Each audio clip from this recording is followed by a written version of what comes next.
ইমাম মাহদী আমাদের মাঝে কবে আসবেন, এই বিষয়টি নিয়ে প্রত্যেকটি যুগেই চলছে ভবিষ্যৎবাণী। যদিও এই নির্দিষ্ট সময় এক আল্লাহ ছাড়া আর কেউই জানে না, তারপরও কেবলমাত্র সতর্কতার জন্য ইমাম মাহদীর আগমনের কাছাকাছি একটি নির্দিষ্ট সময় নিয়ে বলা যেতে পারে।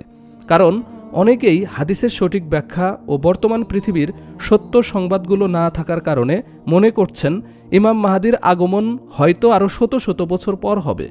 অপরদিকে কিছু ভাই মনে করছেন যে 2025 সালের মধ্যেই হয়তো ইমাম মাহদীর আগমন হতে পারে, যদিও এর কোনোটি আসলে সঠিক নয়। বরং বর্তমানে ইমাম মাহদী আলাইহিস সালামের আত্মপ্রকাশের অধিকাংশ আলামত একটি নির্দিষ্ট সময়ের সাথে মিলে যাচ্ছে। আর আজকের এই ভিডিওতে আমরা দেখব যে সেই নির্দিষ্ট সময় 2028 সালে যে ইমাম মাহদী আসতে পারে তার কিছু হাদিসসহ প্রমাণ। পয়েন্ট নাম্বার 1, তুর্কি খেলাফত ধ্বংস। হজরত আবু কুবাইল রাদিয়াল্লাহু তাআলা আনহু থেকে বর্ণিত যে তিনি বলেন, 104 বছর পর ইমাম মাহদী আলাইহিস সালামের ওপর মানুষ ভিড় করবে। ইবনে লাকিয়া বলেন, উক্ত হিসাবটা আজমি তথা অনারবি হিসাব মতে, আরবি হিসাব মতে নয়। আমরা সবাই জানি যে তুর্কি খিলাফত আনুষ্ঠানিকভাবে 1924 সালে বিলুপ্ত করা হয়েছিল। সুতরাং এই তুর্কি খিলাফত 1924-এর সাথে যদি আমরা 104 বছর যোগ করি তাহলে কিন্তু এখানে 2028 সাল হয়। 2 নম্বর পয়েন্ট, 15ই রমজান শুক্রবার রাতে বিকট শব্দে আওয়াজ আসবে। হজরত ফিরোজ দাইলামি বর্ণনা করেন, আল্লাহর রাসূল সাল্লাল্লাহু আলাইহি সাল্লাম বলেছেন, কোনো এক রমজানে আওয়াজ আসবে। সাহাবাগণ জিজ্ঞেস করলেন, হে আল্লাহর রাসূল, রমজানের শুরুতে নাকি মাঝামাঝি সময়ে নাকি শেষ দিকে? নবীজি সাল্লাল্লাহু আলাইহি সাল্লাম বললেন, না, বরং রমজানের মাঝামাঝি সময়ে, ঠিক মধ্য রমজানের রাতে। শুক্রবার রাতে আকাশ থেকে একটি বিকট শব্দ আসবে। সেই শব্দের প্রচণ্ডতায় 70,000 মানুষ সংজ্ঞা হারিয়ে ফেলবে আর 70,000 বধির হয়ে যাবে। সৌদি আরবের ক্যালেন্ডার অনুযায়ী 15ই রমজান শুরু হয় 1449 হিজরি বা 11ই ফেব্রুয়ারি 2028 সালে। এখানেও কিন্তু 2028 সালের একটা ইঙ্গিত পাওয়া যায়। এরপর 3 নম্বর পয়েন্ট, রমজান মাস শুরু হবে শুক্রবার। হজরত আবদুল্লাহ ইবনে মাসউদ রাদিয়াল্লাহু তাআলা আনহু থেকে বর্ণিত, তিনি বলেন, কোনো এক রমজানে অনেক ভূমিকম্প হবে। যে বছর শুক্রবার রাতে রমজান মাস শুরু হয়, তারপর মধ্য রমজানে ফজরের নামাজের পর আকাশ থেকে বিকট শব্দে আওয়াজ আসবে। তখন তোমরা সবাই ঘরের দরজা জানালা সব বন্ধ করে রাখবে আর সবাই সুবহানাল কুদ্দুস সুবহানাল কুদ্দুস রাব্বানুল কুদ্দুস তেলাওয়াত করবে। সৌদি আরবের ক্যালেন্ডার অনুযায়ী প্রথম রমজান শুক্রবার 1449 হিজরি বা 28 জানুয়ারি 2028 সাল হয়। এখানেও কিন্তু 2028 সালের একটা মিল পাওয়া যায়। 4 নম্বর পয়েন্ট, আশুরা বা 10 মুহররম শনিবার হবে। ইমাম বাকির রহমতুল্লাহ আলাই বলেন, যদি দেখো আশুরার দিন বা 10 মুহররম শনিবার ইমাম কাইম অর্থাৎ মাহদী আলাইহিস সালাম মাকামে ইব্রাহিম ও কাবার মধ্যখানে দাঁড়িয়ে থাকেন, তখন হজরত জিবরাইল আলাইহিস সালাম তার পাশেই দাঁড়িয়ে থাকবেন এবং মানুষকে ডাকবেন তাকে বাইয়াত দেওয়ার জন্য। এখানেও সৌদি আরবের ক্যালেন্ডার অনুযায়ী 10ই মুহররম শনিবার 1450 হিজরি বা 3 জুন 2028 সাল হয়। এরপর 5 নম্বর পয়েন্ট, ইমাম মাহদীর নাম ধরে হজরত জিবরাইল আলাইহিস সালামের আহ্বান হবে। হজরত আবু বাসির রহমতুল্লাহ আলাই থেকে বর্ণিত, তিনি বলেন, আমি আবু আবদুল্লাহ আস-সাদিক হজরত জাফর সাদিক রহমতুল্লাহ আলাইকে জিজ্ঞেস করলাম, কখন আল কায়েম অর্থাৎ ইমাম মাহদী আবির্ভাব হবে? তিনি বললেন, আহলে বাইয়াতের রাসূল সাল্লাল্লাহু আলাইহি সাল্লামের বংশধরের জন্য কোনো নির্দিষ্ট সময় উল্লেখ নেই, তবে ইমাম মাহদীর আবির্ভাবের পূর্বে 5টি বিষয় ঘটবে, যেমন 1 আকাশ থেকে আহ্বান, 2 সুফিয়ানির উত্থান, 3 খোরাসানের বাহিনীর আত্মপ্রকাশ, 4 নিরপরাধ মানুষকে ব্যাপক হারে হত্যা করা, আর 5 নম্বর হচ্ছে মরুভূমিতে একটি বিশাল বাহিনী ধ্বংস হয়ে যাবে। ইমাম মাহদীর আবির্ভাবের পূর্বে 2 ধরনের মৃত্যু দেখা যাবে, 1 শ্বেত মৃত্যু, 2 লাল মৃত্যু। আর শ্বেত মৃত্যু হয় দুর্ভিক্ষের কারণে মহান মৃত্যু, আর লাল মৃত্যু হলো তরবারি অর্থাৎ যুদ্ধের কারণে মৃত্যু। আর আকাশ থেকে তিনি অর্থাৎ হযরত জিবরাইল আলাইহিস সালাম তার ইমাম মাহদীর নাম ধরে আহ্বান করবে 23 রমজান শুক্রবার রাতে। সৌদি আরবের ক্যালেন্ডার অনুযায়ী 22 রমজান শুক্রবার, যেহেতু আরবি মাস সন্ধ্যা থেকে হিসাব করতে হয়, তাই শুক্রবার রাত 23 রমজান হবে, অর্থাৎ রাত 1449 হিজরি বা 18ই ফেব্রুয়ারি 2028 সাল। এখানেও কিন্তু 2028 সালের একটা ইঙ্গিত পাওয়া যায়। এরপর 6 নম্বর পয়েন্ট, রমজান মাসে চন্দ্রগ্রহণ ও সূর্যগ্রহণ হবে। মোহাম্মদ ইবনে আলী ইবনে আল হানাফিয়া রহমতুল্লাহ আলাই বলেন, যতক্ষণ পর্যন্ত আকাশ ও পৃথিবী থেকে দুটি বিষয় না ঘটবে ততদিন পর্যন্ত ইমাম মাহদির আগমন হবে না। প্রথমটি হল রমজানের প্রথম রাতে চন্দ্রগ্রহণ ও মধ্য রমজানে সূর্যগ্রহণ না ঘটা, এবং প্রথম রমজান রবিবার 1448 হিজরি বা 7 ফেব্রুয়ারি 2027 সালে সূর্যগ্রহণ ঘটবে, এবং 14 রমজান শনিবার 1448 হিজরি বা 22 ফেব্রুয়ারি 2027 চন্দ্রগ্রহণ ঘটবে।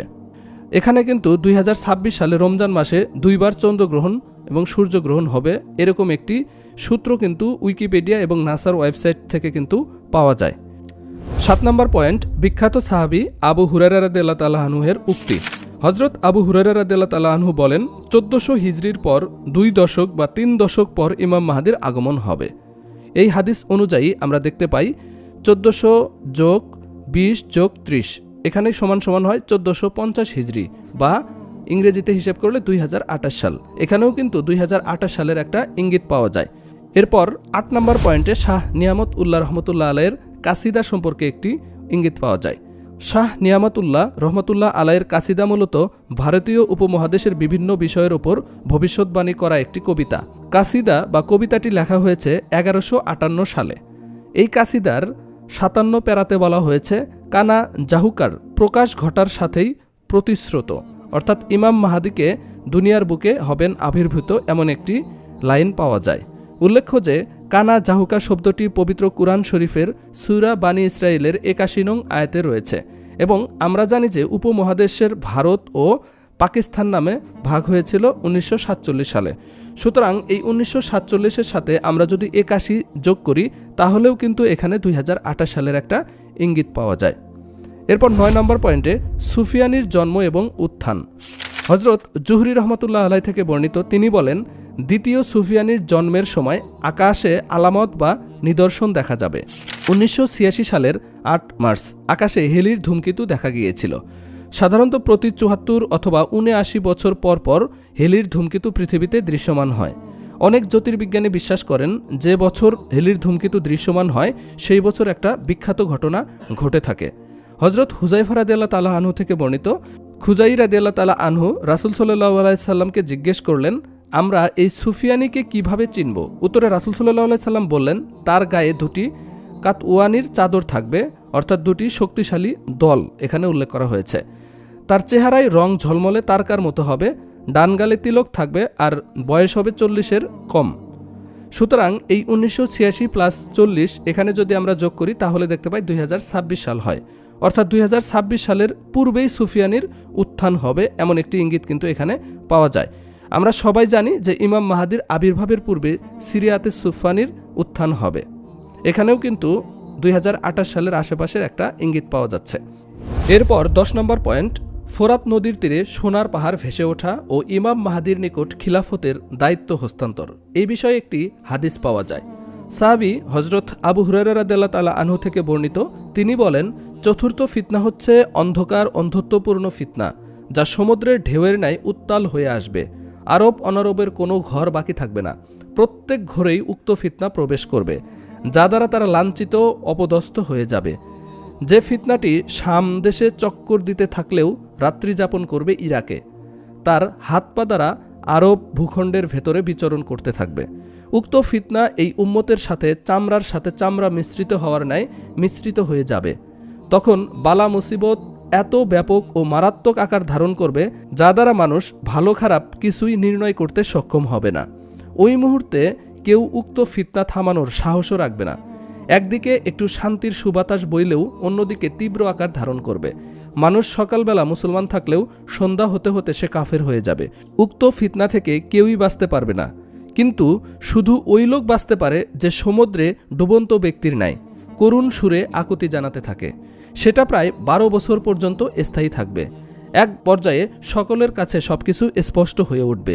ইতোমধ্যে ফোরাত নদীতে স্বর্ণের একটি পাহাড় প্রকাশ পাবে, যা দখল করার জন্য সকলে যুদ্ধে জড়িয়ে যাবে এবং প্রতি 9 জনের 7 জনই মারা পড়বে। এই হাদিসটিও কিন্তু আল ফিতান নুয়াইম বিন হাম্মাদের 676 নম্বরে রয়েছে।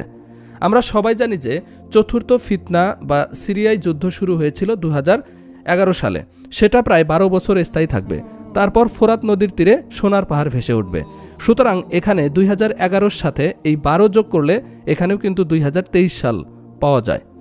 উল্লেখ্য, ফোরাত নদীর তীরে সোনার পাহাড় দখলকে কেন্দ্র করে যে যুদ্ধ হবে, সেই যুদ্ধের পরপরই ইরাকের কুফা নগরীতে কালো পতাকাবাহী দলের ওপর গণহত্যা সংঘটিত হবে।